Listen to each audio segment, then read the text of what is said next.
দশম গ্রেডের দাবিতে শিক্ষক সমাবেশ করছেন সরকারি প্রাথমিক বিদ্যালয়ের সহকারী শিক্ষকরা। সকাল 10টায় কেন্দ্রীয় শহীদ মিনারে দেশের বিভিন্ন প্রান্ত থেকে জড়ো হয়েছেন তারা। সমাবেশে তারা বলেন, 13তম গ্রেডের মাধ্যমে শিক্ষকদের তৃতীয় শ্রেণীর কর্মচারী হিসেবে মূল্যায়ন করা হয়েছে। এমন গ্রেডে থাকা মানে শিক্ষকদের অমর্যাদা করার শামিল বলে মনে করছেন শিক্ষকরা। শিক্ষকরাই দেশ গড়ার কারিগর উল্লেখ করে দ্রুত দশম গ্রেড বাস্তবায়নের দাবি জানান তারা। বর্তমানে 13তম গ্রেডের বেসিক বেতন 11,000 টাকা, দশম গ্রেডে তা দাঁড়াবে 16,000 টাকা।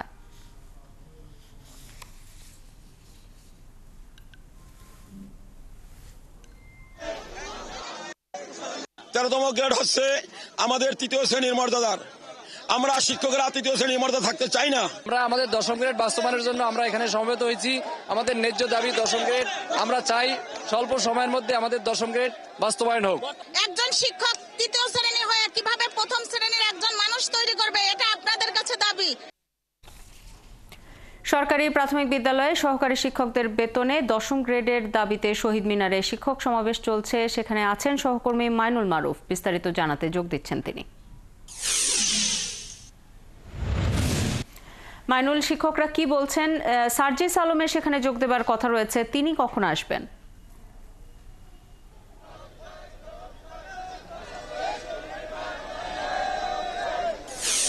শুরুতে বলে রাখি, সার্জিস আলম আসবে কিনা সেই ব্যাপারে এখনো নিশ্চিত নই আমরা। তবে এখন কিন্তু শিক্ষকরা আন্দোলন করছেন এবং তারা যেটা বলছেন যে তারা যে বর্তমানে যে গ্রেডে বেতন পাচ্ছেন 13তম গ্রেড, এই গ্রেডটি তৃতীয় শ্রেণী কর্মচারীদের জন্য, সেই গ্রেডে শিক্ষকদের অসম্মান করা হচ্ছে এমন গ্রেডে রেখে, এবং এই গ্রেড থেকে তারা চান যে তারা যেন দ্বিতীয় শ্রেণীর গ্রেড যেটি দশম গ্রেডে তারা যেন উত্তীর্ণ হন, এবং দশম গ্রেডের মাধ্যমে তারা বলছেন যে তাদের প্রাপ্য মর্যাদা হয়তো ফিরিয়ে দেওয়া যেতে পারে। এবং আপনার যেমনটা বলছিলাম যে সকালবেলা থেকে আজ সকাল থেকেই কিন্তু তারা কেন্দ্রীয় শহীদ মিনারে এসেছেন এবং কেন্দ্রীয় শহীদ মিনারে আসার পরে এখানে তারা সমাবেশ করেন। বিশেষ করে প্রাইমারি স্কুলের যে সহকারী শিক্ষকরা আছেন তারাই কিন্তু এই আন্দোলনে যোগ দিয়েছেন এবং সারা দেশ থেকে কিন্তু তারা এসেছেন এবং তারা একটা দাবি নিয়েই এখানে অটল আছেন এবং তাদের শুধু একটাই দাবি, তা হচ্ছিল তারা যে কোনো মূল্যে দশম গ্রেড চান। তারা চাচ্ছেন শিক্ষকরা যেন তাদের প্রাপ্য যে মর্যাদা তা যেন পান। এবং আমি এখানে কিছু শিক্ষকদের সাথেও কথা বলতে চাই এবং তাদের কাছ থেকে আসলে তাদের দাবিটা জানতে চাই। আমাদের দীর্ঘদিনের প্রাণের দাবি হচ্ছে দশম গ্রেড বাস্তবায়ন। কারণ একই যোগ্যতায় সমযোগ্যতায় আমাদের পিটিআই সংলগ্ন পরীক্ষণ বিদ্যালয় সহকারী শিক্ষকদের দশম গ্রেড দেওয়া হচ্ছে, আমাদের সমযোগ্যতায় আমাদের দেওয়া হচ্ছে 13তম গ্রেড তৃতীয় শ্রেণীর মর্যাদা রাখা হচ্ছে আমাদের। আমরা চাচ্ছি আমাদের দশম গ্রেড বাস্তবায়ন করে আমাদেরকে দ্বিতীয় শ্রেণীর মর্যাদা দেওয়ার জন্য আমরা কর্তৃপক্ষের কাছে দৃষ্টি আকর্ষণ করছি।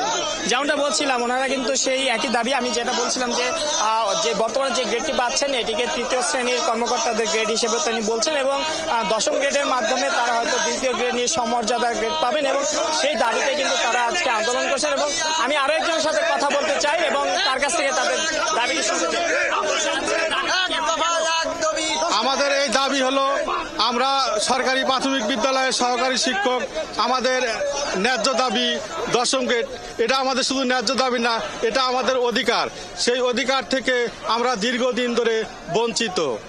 যেমনটা বলছিলাম যে ওনারা বলছেন যে দীর্ঘদিন ধরেই কিন্তু তারা এই দাবি জানিয়ে আসছেন। তারা বলছেন তারা হচ্ছেন মানুষ গড়া কারিগর, দেশের প্রথম শ্রেণীর নাগরিকও তাদের হাত ধরে তুলে উঠে আসে এবং যেহেতু তারা মূলত শিশুদেরকে শিক্ষা দিয়ে থাকেন, যে শিশুরাই মূল বেস কিন্তু তারাই তৈরি করে দিয়ে থাকেন তারা বলছিলেন।